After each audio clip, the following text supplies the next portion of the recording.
Hi ഫിച്ചി doctors. ഒരുപാട് മക്കൾക്കുള്ള ഒരു confusion മാറ്റിത്തരാനായിട്ട് ഒന്ന് കോൺസെപ്റ്റ് ക്ലിയർ ആക്കാനായിട്ടാണ് ഞാൻ വന്നിരിക്കുന്നത്. അത് നമ്മുടെ NCERT-യിലെ നമ്മുടെ റെസ്പിറേഷൻ ചാപ്റ്ററിൽ എല്ലാവർക്കും ഒരു കൺഫ്യൂഷൻ ഉണ്ട് അല്ലേ. അതായത് മുമ്പും ഞാൻ ഇതിനെക്കുറിച്ച് വന്ന് പറഞ്ഞിരുന്നു. അപ്പോൾ അവിടെ ചെറിയൊരു കൺഫ്യൂഷൻ ഉണ്ടായിരുന്നു. നമ്മുടെ പഴയ NCERT-യിൽ നമ്മൾ റെസ്പിറേഷൻ ഇൻ പ്ലാന്റ്സ് ചാപ്റ്റർ എടുക്കുമ്പം as per old NCERT chemiosmotic ഹൈപ്പോത്തസിസിൻ്റെ അവിടെ നമ്മുടെ ഡയഗ്രാം കൊടുത്തിട്ടുണ്ട് അല്ലേ. പേജ് നമ്പർ 234 കൊടുത്തിരിക്കുന്നത്. അതായത് നമ്മുടെ ATP സിന്തേസ് എൻസൈമിൽ കൂടി ഒരു 2 H+ പാസ് ചെയ്യുമ്പോഴാണ് നമുക്ക് 1 ATP കിട്ടുന്നതെന്നാണ് പഴയ NCERT പറയുന്നത്. അത് നിങ്ങളുടെ കയ്യിലുള്ള NCERT മക്കൾ എല്ലാവരും ഒന്ന് എടുത്തു വെച്ച് എല്ലാവരും ഒന്ന് നോക്കിക്കേ. പേജ് നമ്പർ നോക്കുക, ഈ പേജ് നമ്പറിൽ അത് കൊടുത്തിട്ടുണ്ടോ നോക്കുക കേട്ടോ. അപ്പം അതേ കാര്യം തന്നെ ടെക്സ്റ്റിലും ദാ ഇവിടെ കൊടുത്തിട്ടുണ്ട്. For each ATP produced 2 H+ passes through F0 from the intermembrane space to the matrix down the electrochemical proton gradient എന്ന് പറയുന്നുണ്ട്. ഓക്കെ, അപ്പം ഓൾഡ് NCERT-യിൽ 2 H+ ആണ് ഇവിടെ ഡയഗ്രത്തിലും ടെക്സ്റ്റിലും കൊടുത്തിരിക്കുന്നത്.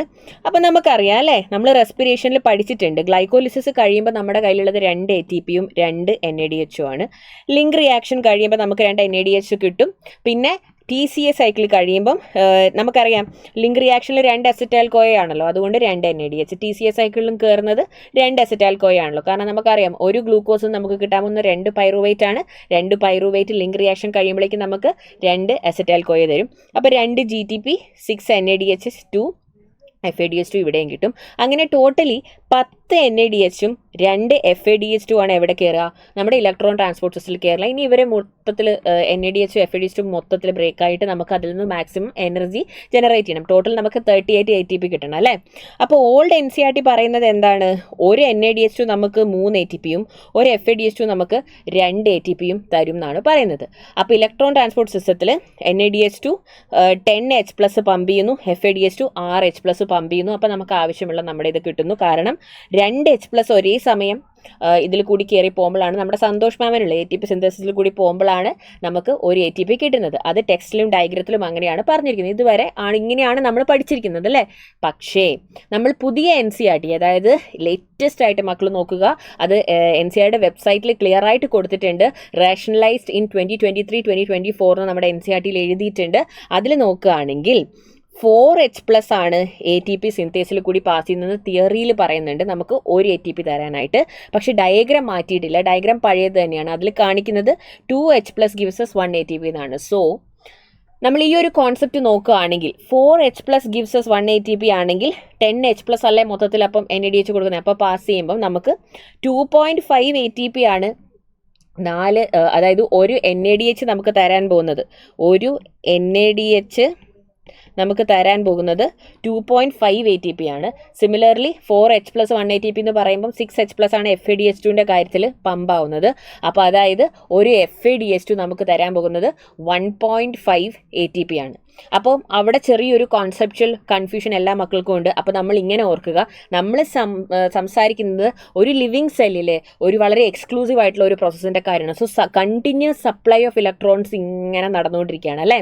കാരണം എന്താ പറയുക, നമ്മുടെ ഇലക്ട്രോൺ ട്രാൻസ്പോർട്ട് സിസ്റ്റത്തിൽ NADH2 ഒരു സ്ഥലത്ത് ബ്രേക്ക് ആവുന്നു, FADH2 ഒരു സ്ഥലത്ത് ബ്രേക്ക് ആവുന്നു. Continuous supply of electron is going on. Correct, yes. അതായത് proton gradient H+ ions continuous ആയിട്ട് ഇങ്ങനെ നമ്മുടെ ഇന്റർമെംബ്രെയിൻ സ്പേസിലേക്ക് വന്നുകൊണ്ടിരിക്കുകയാണ്. സോ അതൊരു കണ്ടിന്യൂസ് ഫ്ലോ ആയതുകൊണ്ട് നമുക്ക് ഉറപ്പിക്കാം 4 H+ പോകുന്നു, 2.5 ATP എന്നുള്ളത് അവിടെ കോമ്പൻസേറ്റ് ആവുന്നതാണ് നമ്മൾ മനസ്സിലാക്കുന്നത്.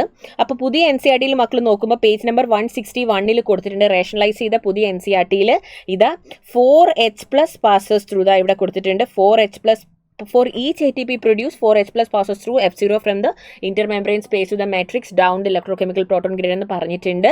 അത് പക്ഷേ ഡയഗ്രത്തിൽ 2 H+ എന്നാണ് കൊടുത്തിരിക്കുന്നത്. അപ്പോൾ ഇതാണ് മക്കൾക്ക് കൺഫ്യൂഷൻ അല്ലേ. യെസ്, പക്ഷേ ഞാൻ സജസ്റ്റ് ചെയ്യുക, നമ്മൾ എന്താ ചെയ്യുക, ഈ ഒരു ക്വസ്റ്റ്യൻ വന്നിട്ടുണ്ടെങ്കിൽ what will we do? So what we will do is we will definitely follow the new NCERT because അവിടെ കോൺസെപ്റ്റിൽ എറർ ആയിട്ടൊന്നും പറയാനൊന്നുമില്ല. Actually the concept is right, isn't it. Diagram അവർ മാറ്റിയിട്ടില്ല. അപ്പം ഇൻ കേസ് ഇനി ക്വസ്റ്റ്യൻ വന്നിട്ടുണ്ടെങ്കിൽ മക്കൾ എപ്പോഴും ഓപ്റ്റ് ചെയ്യേണ്ടത് do not skip the question എന്നാണ് മാം പറയുന്നത്. നിങ്ങൾ വിചാരിക്കും എന്താണെങ്കിലും ഓപ്ഷൻ ഉണ്ടാവുമല്ലോ, അപ്പോൾ ഈ ക്വസ്റ്റ്യൻ വന്നാൽ സ്കിപ്പ് ചെയ്തേക്കാമെന്ന് വിചാരിക്കും അല്ലേ. പക്ഷേ do not skip this question. നമ്മൾ എന്ത് ചെയ്യണം, നമ്മൾ 4H+ തന്നെ നമ്മുടെ ഫസ്റ്റ് ഓപ്ഷനായിട്ട് വെക്കുക. Okay, 4H+ per ATP produce 4H+ ions passes through the ATP synthase down the proton electrochemical proton grade എന്നുള്ളത് തന്നെ നമ്മുടെ ആൻസർ ആയിട്ട് വെക്കുക. പക്ഷേ ഇനി ഡയഗ്രാം വെച്ചിട്ടാണ് അവർ ക്വസ്റ്റ്യൻ ചോദിച്ചിരിക്കുന്നതെങ്കിലോ നമുക്ക് 2H+ ഓപ്റ്റ് ചെയ്യാം. പക്ഷേ ടെക്സ്റ്റ് ആയിട്ടാണ് ചോദിച്ചിരിക്കുന്നത്, നമുക്ക് 4H+ ഓപ്റ്റ് ചെയ്യാം. In any case, okay, in case എൻ്റെ മക്കൾ 4H+ ഓപ്റ്റ് ചെയ്തു, പക്ഷേ ഡെഫിനറ്റ് ആയിട്ടും ഈ ക്വസ്റ്റ്യൻ നമുക്ക് ചലഞ്ച് ചെയ്യാവുന്ന ക്വസ്റ്റ്യൻ ആണ്. കാരണം ടെക്സ്റ്റിലും ഡയഗ്രത്തിലും രണ്ട് കാര്യമാണല്ലോ കൊടുത്തിരിക്കുന്നത്. എന്ന് വെച്ച് നിങ്ങൾ തെറ്റ് എഴുതി വെച്ച് ഗ്രേസ് മാർക്ക് മേടിക്കണം എന്നല്ല ഞാൻ പറയുന്നത്. പക്ഷേ stick to NCERT, don't skip questions like this. And I'm sure ക്വസ്റ്റ്യനിൽ എന്താണെങ്കിലും നല്ല ക്ലാരിറ്റിയോടെ ക്ലിയർ ആയിട്ട് തന്നെയായിരിക്കും കാര്യങ്ങൾ ചോദിച്ചിട്ടുണ്ടാവുക. അപ്പോൾ ഐ ഹോപ്പ് ഈ ഒരു കൺഫ്യൂഷൻ മാറിയില്ല എല്ലാവരുടെയും. ഇനി ഇതോർത്ത് നിങ്ങൾ ടെൻഷൻ അടിക്കാണ്ടിരിക്കുക. I hope the concept is clear future doctors. അപ്പം ഈ വീഡിയോ യൂസ്ഫുൾ ആയിട്ടുണ്ടെങ്കിൽ എല്ലാവരും ഒന്ന് ലൈക്ക് ചെയ്യുക, നിങ്ങളുടെ കമൻസ് ഒക്കെ അറിയിക്കുക. ഓക്കെ, ഇതുപോലെയുള്ള ക്ലാരിഫിക്കേഷൻസ് ഇനി എന്തെങ്കിലും ഉണ്ടെങ്കിൽ കമൻറ്റ് ബോക്സിൽ ചോദിക്കാം. അതിനുള്ള ക്ലാരിഫിക്കേഷൻസുമായിട്ട് മാം വരുന്നതായിരിക്കും. അപ്പോൾ ഓൾ ദ വെരി ബെസ്റ്റ്.